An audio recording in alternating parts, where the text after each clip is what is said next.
देखो बच्चों, जो अपना इकोनॉमिक्स है, इकोनॉमिक्स जो टोटल है अपना 60 मार्क्स का है।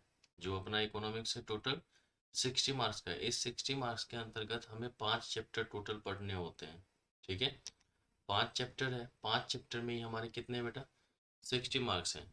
अब ये जो हमारा 5 चैप्टर है, इसमें सबसे पहला हमारा आता है इंट्रोडक्शन, कि अगर हम बिजनेस इकोनॉमिक्स पढ़ रहे हैं तो बिजनेस इकोनॉमिक्स के इंट्रोडक्शन को देखना पड़ेगा।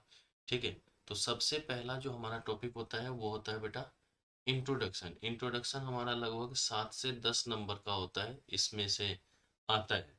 ठीक है, कि जो हमारा इंट्रोडक्शन टॉपिक है इसमें से लगभग 7 से 10 नंबर आपको यहाँ पर पूछे जाते हैं। अब इसमें आपको बेसिकली इकोनॉमिक्स क्या होता है, उसमें क्या डिफरेंट टाइप्स के इकोनॉमिक्स है, मेथड्स ऑफ स्टडी है, उसके बाद पॉजिटिव या नॉर्मेटिव साइंस की हम बात करते हैं उसकी बात है। ठीक है, फिर उसके बाद जो हमारा जो इकोनॉमी है, जैसे हम लोग कैपिटलिस्ट इकोनॉमी की बात करते हैं, सोशलिस्ट इकोनॉमी की बात करते हैं, मिक्स्ड इकोनॉमी की बात करते हैं, इन सब चीज़ों को इसके बारे में हम लोग देखते हैं। और फिर उसके बाद उससे जो रिलेटेड हमारी सारी चीज़ें होंगी वो सारी यहाँ पर बात हमें करनी होगी। तो पहला जो चैप्टर होगा वो हमारा इंट्रोडक्शन का होगा, जिसमें हम लोग meaning and scope of economic की बात करेंगे। Meaning and scope of economics की बात करेंगे, और जो बेसिक प्रॉब्लम्स है, जैसे हम लोग सेंट्रल प्रॉब्लम ऑफ इकोनॉमी की बात करते हैं उसकी बात करेंगे, और डिफरेंट टाइप्स ऑफ इकोनॉमी जो है उसकी बात हम लोग यहाँ पर करते हैं। तो इसमें से हमारा 7 से 10 नंबर का टोटल जो है बनता है। फिर दूसरा होता है बेटा हमारा theory of demand and supply. दूसरा चैप्टर हमारा कौन सा है इसमें, theory of demand and supply. अगर theory of demand and supply की बात करें तो ये सबसे ज़्यादा इम्पोर्टेंट चैप्टर है, क्योंकि यहाँ पर 18 से 20 नंबर का टोटल क्वेश्चन आ जाता है आपके पास। ठीक है, 18 से 20 मार्क्स के क्वेश्चंस आपके पास आते हैं डिमांड एंड सप्लाई के अंतर्गत। ठीक है, इसमें सबसे पहले तो हमारे 3 यूनिट्स में इसको बांट दिया गया है। ठीक है, पहला demand and elasticity of demand, फिर थ्योरी ऑफ कंज्यूमर बिहेवियर, फिर उसके बाद सप्लाई। और इसी में डिमांड के साथ ही एक टॉपिक हम लोगों को पढ़ना पड़ेगा, डिमांड फॉरकास्टिंग। ठीक है, इसको जबकि हम आगे वाले चैप्टर्स में पढ़ते हैं। तो ये 4 चीज़ें हमें यहाँ पर बेसिकली ध्यान में होता है कि डिमांड क्या होता है, उसके अलग अलग डिटर्मिनेंट्स क्या हैं, फिर उसके बाद लॉ ऑफ डिमांड क्या होता है, exceptions of law of demand क्या होता है, मूवमेंट और शिफ्ट ऑफ डिमांड की बात हम लोग किस तरीके से करते हैं, वो सब सारी चीज़ें आपको यहाँ पर देखने को मिलेगी। और फिर उसमें हम लोग लास्ट में देखते हैं कि इलास्टिसिटी ऑफ डिमांड हमारा क्या होता है। तो इसमें सबसे पहले वही meaning, determinants of demand, law of demand, elasticity of demand. अब इलास्टिसिटी के जो टाइप्स हैं हमारे, price elasticity, cross elasticity, income elasticity, फिर उसके अलग अलग मेथड्स निकालने का, फिर उसके अलग अलग डिग्रीज को देखने का, ये सब सारी चीज़ें हमें किस में करनी पड़ती है बेटा, demand and elasticity of demand के अंतर्गत।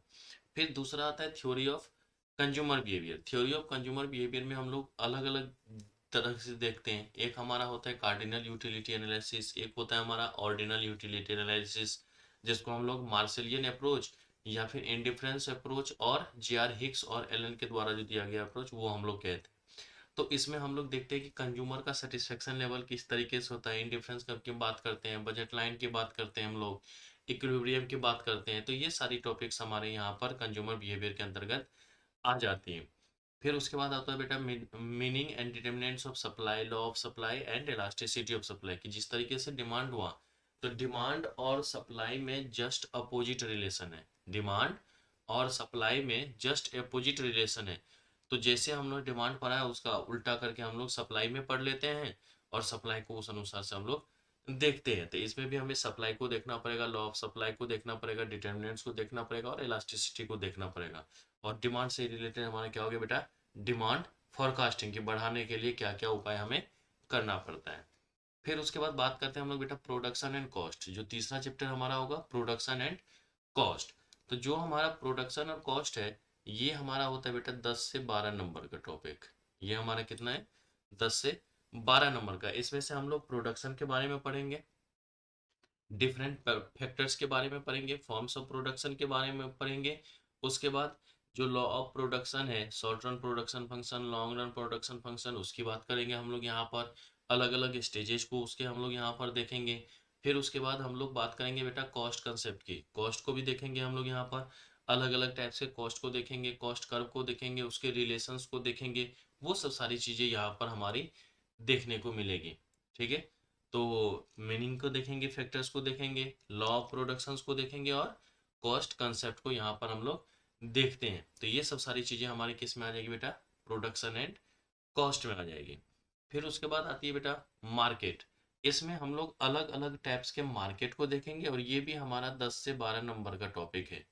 अलग अलग टाइप्स के मार्केट को, जैसे हम लोग मोनोपोली की बात करते हैं, ओलिगोपोली की बात करते हैं, मोनोपोलिस्टिक की बात करते हैं, परफेक्ट कंपटीशन की बात करते हैं।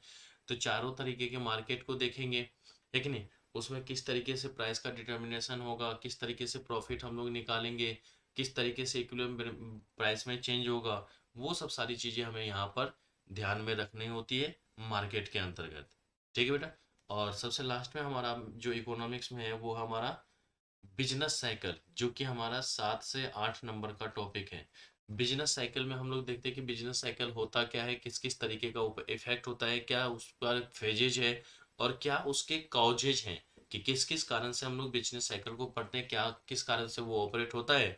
वो सब सारी चीज़ें कि देखो जी, अगर बिजनेस है तो बिजनेस पे बहुत तरीके का उतार चढ़ाव तो लगा रहता है, बिजनेस कभी बढ़ता है कभी कम होता है, तो वो सब सारी चीज़ें हमें यहाँ पर समझने की ज़रूरत होती है।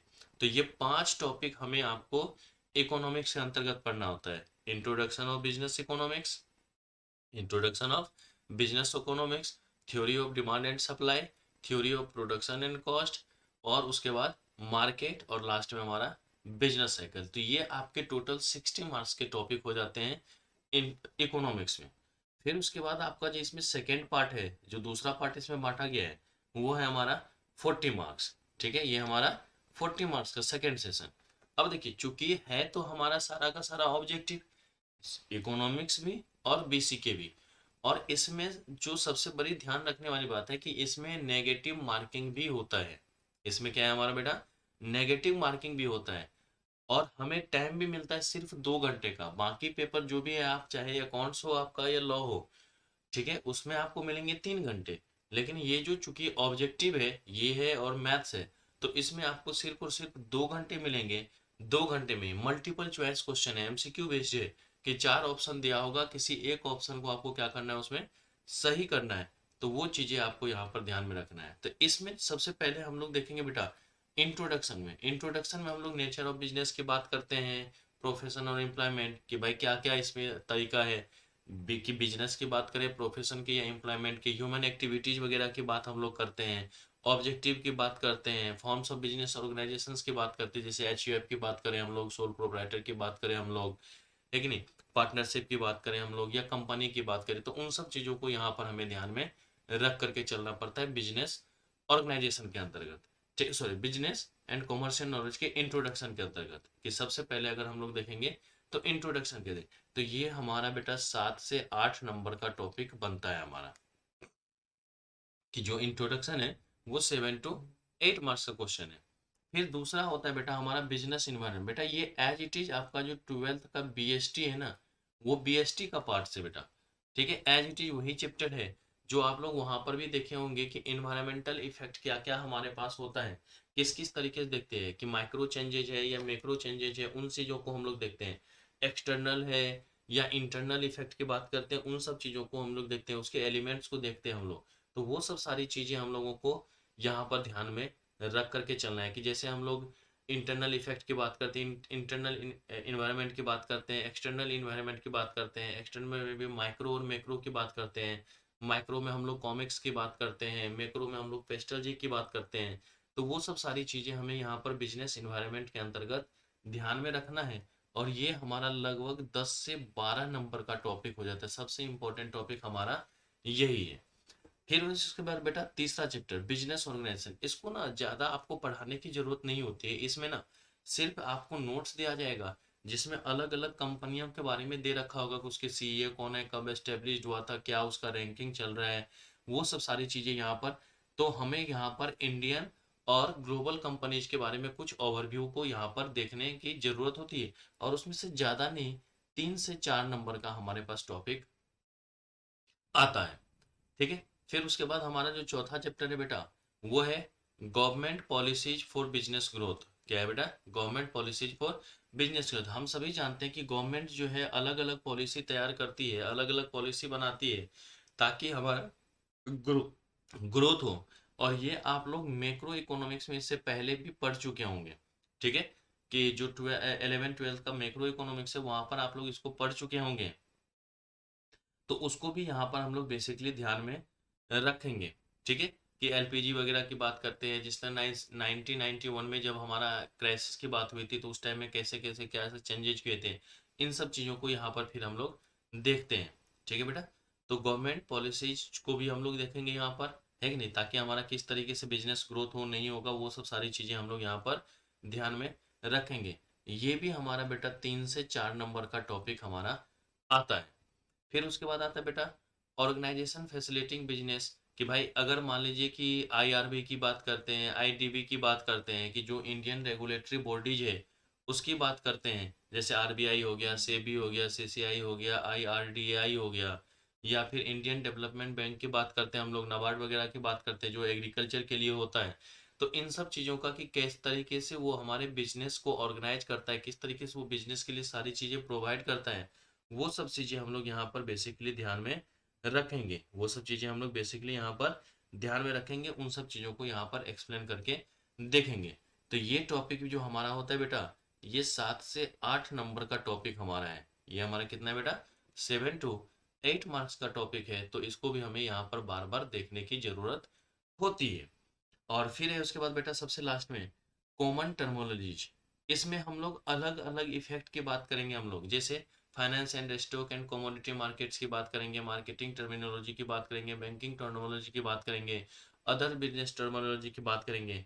तो किस किस तरीके की चेंजेस को देखेंगे, किस किस तरीके के फैक्टर्स को देखेंगे, उसका क्या क्या इफेक्ट होगा, किस तरीके से बात करेंगे, वो भी चीज़ें हमें यहाँ पर ध्यान में रखना है। ये भी चीज़ें हमारे पास ध्यान में रखना है। ये भी आपके पास जो है बेटा वो 7 to 8 मार्क्स का है। वो भी हमारा क्या है बेटा, 7 to 8 मार्क्स का है। तो इसको भी हमें ध्यान में रखने की जरूरत होती है, ठीक है।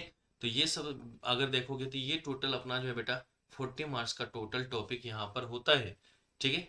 इसमें से कभी कभी 5 क्वेश्चन भी आ जाते हैं, इसमें से भी कभी कभी 5 6 तक भी क्वेश्चन आए हुए हैं, ठीक है। तो ये चीज़ें भी आपको ध्यान में रखना। और ये जो बीसीके है बेटा, ये जो बीसीके है, तो बीसीके में बस उतने ही चीज़ें आपको ध्यान में रखना है।